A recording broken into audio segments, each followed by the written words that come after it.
Hey, it's Wes. It's been a while since I've made any videos, and I want to give an update about the channel and kind of what I'm doing in general. Basically, I've really kind of been quiet the last year, 2 years, because I've just not had the time. And the reason why I've not had the time is because I've been shifting from having worked in retail management into IT and technology and marketing. And I had returned to college, and so that had taken quite a bit of my time. Now, my college is actually wrapping up. I'll be done and with school, and I'll have my degree in about a month from now. And so I'm starting to kind of look at what am I going to do after this, because I want to keep that kind of high momentum where I'm always busy, always working on things. And I've decided that I really want to get back into Magic the Gathering, and I'm gonna make some videos over the next few weeks, kind of explaining why, but in a new way that I'd never really done. I want to begin, and I'm looking for advice on exactly how to do this. I have good ideas already, but I want to make sure, hey, this is the right thing, or you need to watch out for this stuff like that. Things that people can give me that are tips that'll help with time. And so what I want to do is I want to start a Magic the Gathering shop, eventually someday to be brick and mortar. Now, Magic the Gathering you can't actually order unless you have a brick and mortar store for suppliers. So my initial idea is basically to work like vendor shows and things like that. We have quite a few of those around here that pop up, and I'm wanting to mostly kind of spend my time in that type of an environment. Now, I do know Pokemon sells big in those, and I also want to carry, a lot of the odds and ends that gamers need. They don't purchase every day, but that they need regularly. And so I've got kind of an idea as to how I want to pull that off. And I definitely don't want to get the cart ahead of the horse, though. So that's why I'm kind of looking for advice. Now, I understand business management, and I know for a fact that there's this guy out there, I think his name's Rudy. He would say, don't start a store unless you have XYZ. My particular case is a little different. I've been in retail management for majority of the last 20 years, very, very successfully so. And, whenever the pandemic hit, the company I was working with, to be quite honest, the location I worked at is no longer even there. So a lot of things changed, and I just said, I don't want to do it for somebody else anymore. And so I transitioned into marketing. So I've got a skill set that can work this particular idea. The thing is that, I'm sorry, it's just a static screen. The thing is, and this is what I really want to hone in on, my area used to have magic shops, and Rudy would be the first to tell you, well, that's great, but why did they go under is what you have to ask. Why did those magic shops not succeed? And in all honesty, he's pointing out the fact that what's going to make you different than them, what's going to set you apart, how are you going to be successful where other people have failed. And the truth is, because the very, very first shop that did sell magic cards locally didn't fail, it's still there. The difference is they predominantly focused on sports cards. And they got to the point where keeping up with Magic and the pricing way back in the mid 90s, late 90s, early 2000s, it became too much. They didn't have the staff to keep up with it. So they said, you know what? We're going to stick to what we know best, and we're going to focus on sports memorabilia, sports cards. And to be quite honest, and this will blow people away, but I cannot remember if they actually won or not, but they were in the running for like one of the top sports cards locations in the United States.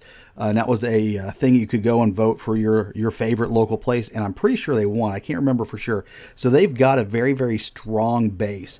It's just they said, you know what? We don't want to carry Magic anymore. It's too hard to keep up on. We didn't have the staff to keep up with it. And we were doing so many other things. And so it was an elimination of a product that they didn't want to keep offering. So that makes sense to me. Now, they still do offer Pokemon. So, that's kind of an interesting story in and of itself. But the second shop, after them, there was another shop that did open up and did try to run for a little bit. And the first time I ever went in there, there's another shop about half an hour, 45 minutes drive away from our hometown area. The guy basically was just fantastic, would always work. Everybody loved the guy. The first time I went into this other shop, this is probably about 10, 15 years back, the first time I ever met them, they were just dogging the competition. You don't dog the competition, especially whenever you don't know the person that you're talking to, if they hold that person in high regard, if they've always had good dealings with them. That tells them more about you than what it tells them about the competition. So that store, if you can be shocked at the fact they didn't last for some weird reason. And the third store, we had a magic shop just in the last couple of years. How do I say this without saying it? I guess listen very closely to the words that I'm saying. He exposed that he was not the kind of place that you would want to take family to. And it was a very awkward place. And I hate to say it like this, but he really started off very, very well. And he, over time, the more you get to know people, the more you find out about the individuals, the more you see strange things. And it was one of those places I went into, pricklies on the back of the head stood up, something wasn't right. And eventually that was confirmed just by kind of talking and letting people be themselves. Basically, sometimes you can't get out of your own way. So that person, even though he was very, very successful, and to be quite honest, I think he had like 3 or 4 locations. The local location, he basically kind of ran it into the ground himself because he couldn't get out of his own way. And like I said, the more you got to know about the person, the more exposed he was, the more you realized that it may or may not have been an appropriate wink, wink, nudge, nudge type of place to want to take your kids to go buy Pokemon cards. I hope that kind of gives you the idea. And so basically he was doing very, very well. And his business, I want to say, was open for about probably 3-4 years, doing very well.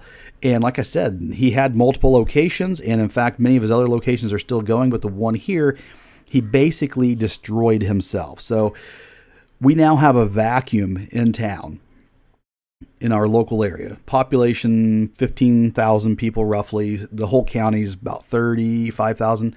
It's a lot of people. We have a very, very strong local market for supporting local businesses, especially in memorabilia. So this may not be purely a Magic TCG player type of guided thing, but that's kind of where I'm sitting. How do I go from being a guy who can get a table at like one of these little conventions, set up my cards, things like that, get those things out there, to being the guy who actually has a brick and mortar 5 years down the road? And that's really kind of what I'm wondering about. How do I get to that point? Now, there are things that comes to business that I'm planning on talking about on this channel over the next couple of weeks to help people understand the basics of business. Now, to be honest, I'm going to be going through exams next couple of weeks, and I'm old. It takes me a while for stuff to sink in anymore. But I want to touch base on stuff like, how you use taxes to your advantage. A lot of people, they got freaked out whenever, now granted, I'm freaked out because the government just wants way too much power, but a lot of people were freaked out in the fact that the government wants to monitor any transaction once you're over $600, and rightfully so. But the thing is, there's ways to not harm yourself and to use the taxes the way they're designed. And that's something that I'd like to talk about. Business plans, things like that. It's all stuff I'm wanting to talk about, but mostly I want to get advice from you, the audience. And I don't know, I'm going to throw this out there on YouTube. I have no idea who's going to actually even see this, but I'm hoping they can say, look, you sound like you got a level head on your shoulders. This is the steps you need. Now, a couple things important to point out. I can cash flow the majority of this slowly over time. A lot of the local market meetups and things like that won't be starting back up again until summer and then into fall. So I've got a solid 6 months to start to build up inventory and things like that if I don't want to dip into my personal collection too much. And I can cash flow a lot of that, picking up stuff kind of as I go. But at the same time, I just really need to work out the A's and B's and the get the cogs all in place to make it all work, because it's not easy. And the thing is, if it was easy, everyone would do it.